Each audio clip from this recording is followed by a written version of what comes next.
A letter to Trinidad and Tobago. Dear Trinidad and Tobago, I am duly and cordially informing you of my cross-country walk from Toco police station to the Hall of Justice, Port of Spain, scheduled to begin at 12 noon on Sunday 13th August and to end on the morning of Monday 14th August 2023. When I arrive at the Hall of Justice, I will silently stand for a moment of gratitude to our Almighty Creator for the blessings of our beloved nation, and my mission would have been accomplished. I am doing the work because it pains my heart to repeatedly get news of the brutal acts of violence which are perpetrated one to another on a daily basis here at home in Trinidad and Tobago. And I often ask myself why. Why as a people are we hurting ourselves? Some of you may respond defensively and say, it is not me or us, it is you or them who are doing wrong or misbehaving, or rather behaving morally unacceptable. However, hearing this paradigm of reasoning, that is, the we and them rhetoric, is where I think grounds exist for the seeds of hatred to take root and grow. Furthermore, the notion that any one of us is not responsible for the corruption, violence, and the murders which permeate our society is, in my view, a dereliction of duty to care for self and for country. Be it directly or not, I believe in some way or ways each one of us has individuals, or as a collective citizenry, share the responsibility for what occurs on a daily basis here in Trinidad and Tobago.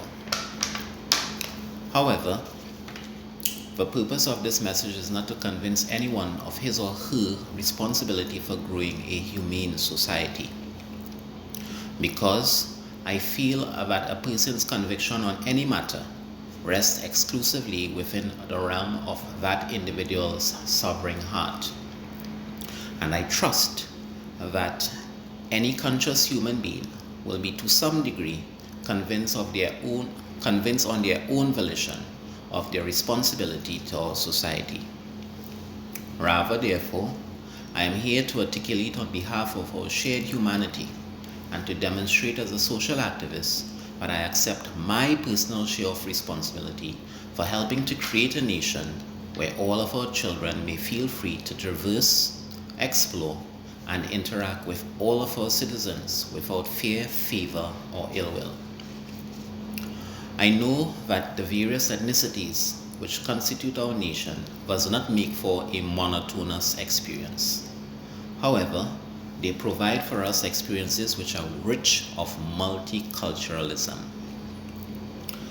The variety of peoples keep our curiosity engaged and propagates education about our wider world. For indeed, Trinbago is a microcosm of Earth's peoples, where every creed and race find an equal place. Is not this a wonderful thing? That we are blessed with opportunities to interact, learn, and share with various peoples of our world? Why then do we allow racial prejudice, racial bigotry, anger, hate, and brutal acts of violence to create mistrust and fear within our communities? It shall be noted as an established fact that in turn, these behaviors adversely affect our ability to unite as a nation around our shared humanity. I am convinced that God loves variety, however, not without harmony.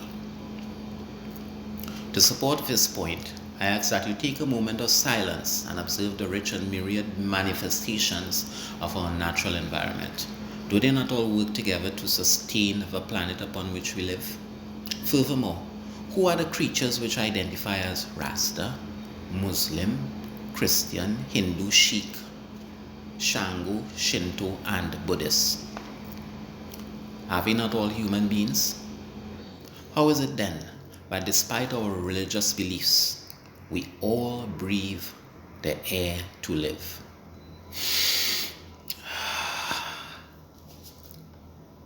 Maybe our various gods got together and agreed that we must use oxygen.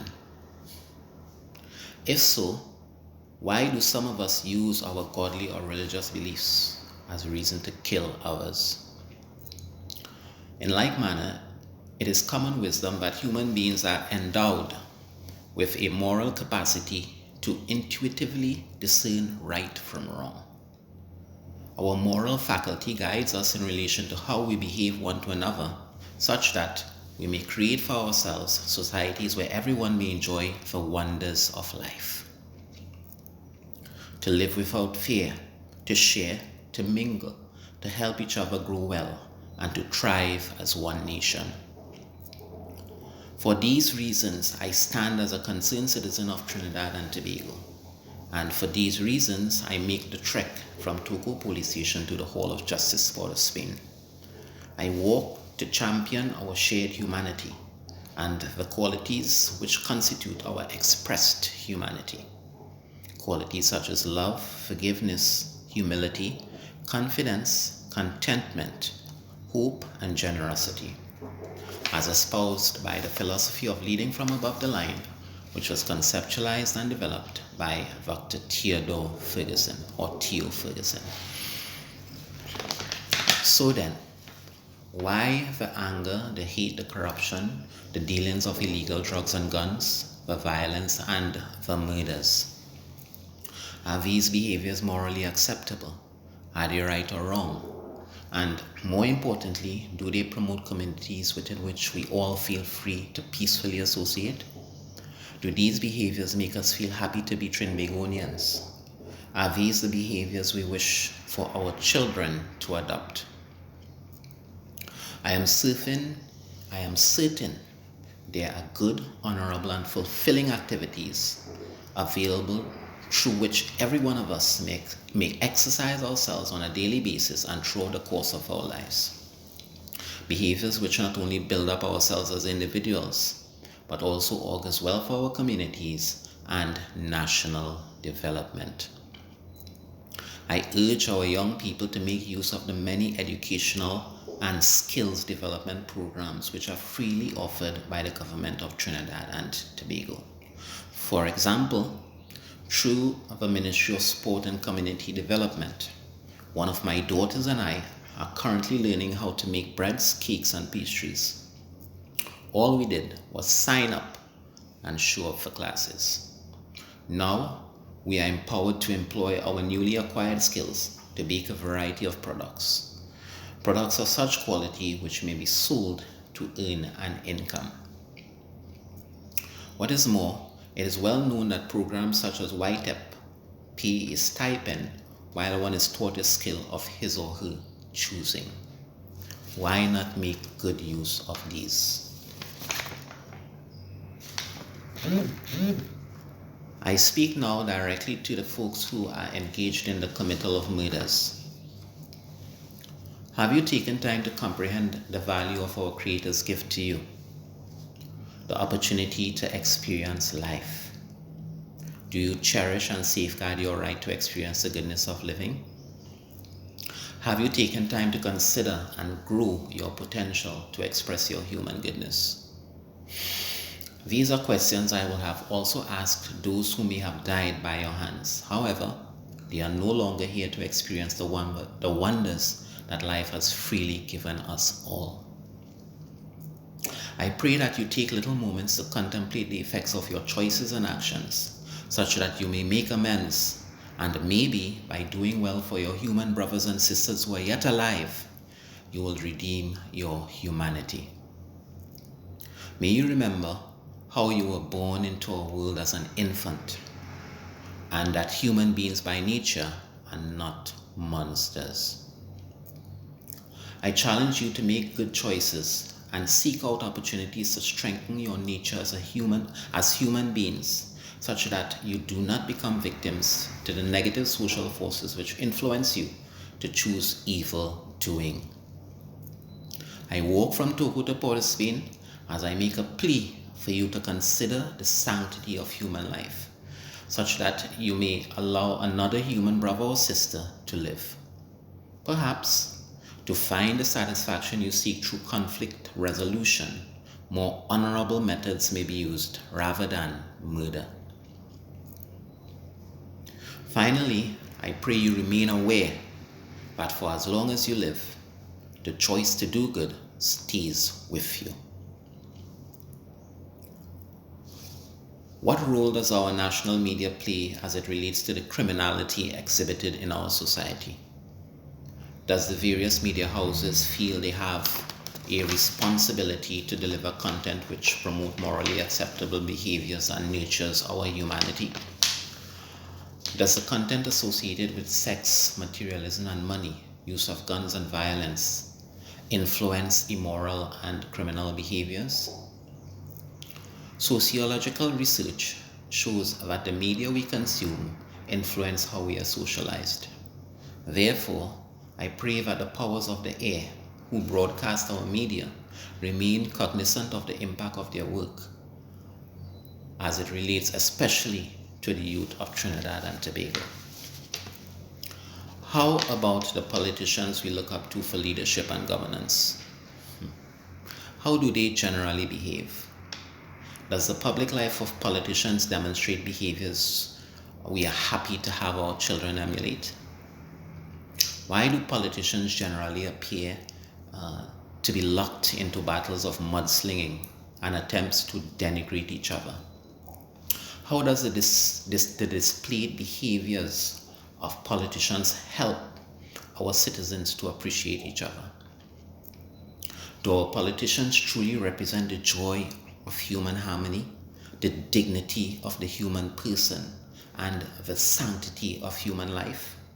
If so, how are these notions represented through their political messages to our nation?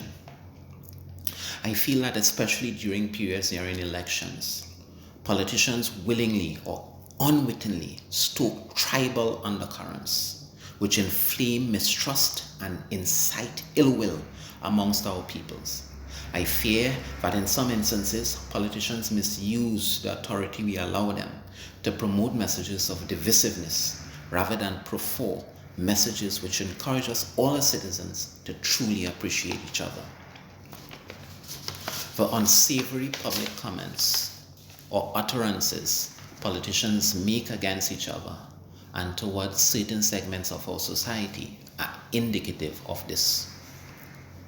Hence, it is my view that there remains room for growth towards a more dignified disposition when our politicians publicly discuss our national affairs.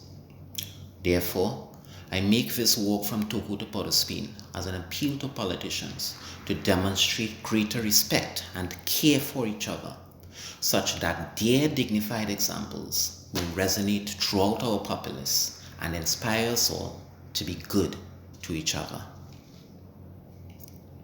What about our protective services? Can they be more proactive? How is it that so many illegal firearms and ammunitions become available, especially to our youth in our communities? I often muse that I am able to walk the breadth or the width of this island within 24 hours. However, our Coast Guard services and patrol vessels appear unable to maintain a perimeter around our shores, such that the trafficking of persons and contraband do not reach our communities. Is this by design? If so, who is responsible? Maybe if we eliminate the availability of illegal guns and drugs, maybe if we eliminate the availability of illegal drugs and guns, we will diminish the risk of our people involving themselves in crime. This may then encourage our youth to find value in occupations which uplift us all. Are we all worthy of economic and social upliftment? Or are those for an exclusive few? With this question in mind, I pray that the men and women of our private business sector who have elevated themselves socially and economically may conduct their affairs such that their actions help all of our society grow honorably. Once again, I wish to reiterate that the purpose of this message is not to convince any one of you of your responsibility for growing the expressions of human goodness in our society. Rather, I am articulating on behalf of our shared humanity and demonstrating as a social activist, I accept personal responsibility for helping to create a nation where all of our children may feel free to explore and interact with all of our citizens without fear, favor, or ill will. I make this work because life offers me an opportunity to be good. To myself, to my family, my community, and our country. I make this work because I can. I walk from Toco to Port of Spain because I feel through this action, coupled with this message, I am giving the best of me to you. May we continue making the right choices to remain a blessed nation. Thank you.